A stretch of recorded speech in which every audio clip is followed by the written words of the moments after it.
মমতা বন্দ্যোপাধ্যায়কে চোর বললে আপনার কষ্ট হয়, আর অভিষেক বন্দ্যোপাধ্যায়কে চোর বললে কষ্ট হয় না তো অত? তাহলে কি কথাটা সত্যি? না, কথা মিথ্যে না সত্যি তো সময় বলবে, কিন্তু মমতা বন্দ্যোপাধ্যায় পরীক্ষিত শোনা, এটা ঘটনা। এটা সুমন্তকে গিয়ে জিজ্ঞেস করুন না, সুমন্ত তাই বলবে। শিশিরদাকে গিয়ে জিজ্ঞেস করুন না, শিশিরদা তাই বলবে। রাজনীতিতে আক্রমণ করা যায় যে মমতা ব্যানার্জি সব সব খেয়েছে, মমতা চটি কি চুনোপুটি পার্থ সব খেয়েছে, এইসব গান টান করেছে না।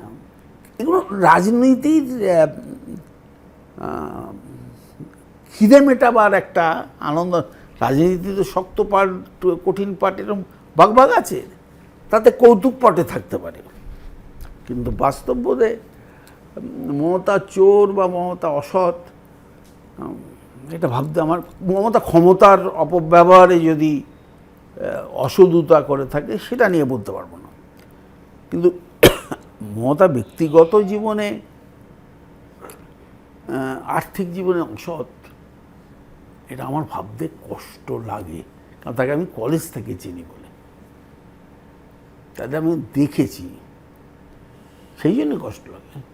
আর অন্যদের তো দেখেছি ওই কাঁটা চামচ খাচ্ছে। মমতা তো দেখুন, আমি বলবো কেন আবার মুখ খোলাচ্ছেন শুধু শুধু, মমতা ওইখানে থেকে চোখের উপরে দেখেনি যে কালীঘাটের সামনেই 6 তলা বিল্ডিং উঠেছে, দেখেনি? মমতা কি 23 পল্লীতে অত বড় ঘরে থাকে দেখেনি? ডেকে বলতে পারতো। আমি এখনও বিশ্বাস করি যদি অভিষেককে ডেকে বলতে পারতো মমতা বন্দ্যোপাধ্যায় যে তুই এটা করবি না,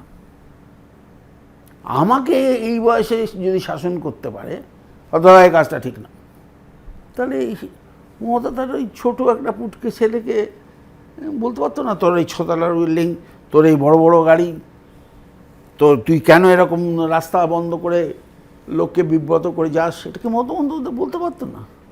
আমার কাছে না অবাক লাগে এটা। আমি সত্যিকারের ওকে মানুষ করতে চেয়েছিলাম, আমি বিপদগামী যুবক করতে চাইনি। যারা করলো তারা উত্তর দেবে, তাদেরকেও কেউ ছাড়বে না। এই বলেছিল না পিসি কোর্টে দাঁড়িয়ে একটু কাছে এসে করে কামড়ে দিয়েছিল, অভিষেকও নিশ্চয়ই কাউর কামড়ে দেবে যারা তাকে এই পথে নামিয়েছে, এইভাবে জীবনযাত্রা, এইভাবে পলিটিক্স করতে শিখিয়েছে। মমতা বন্দ্যোপাধ্যায়কে চোর চোর বলাটা, মমতা বন্দ্যোপাধ্যায়কে মেরেছে, ডান্ডা দিয়ে পিটিয়েছে, লালবাজার থেকে ফেলে দিয়েছে, মহাকরণ থেকে চুলে টেনে এনে দিয়েছে, সিঙ্গুর থেকে টেনে বের করে এনেছে, সেই মমতা বন্দ্যোপাধ্যায় অসৎ হবে?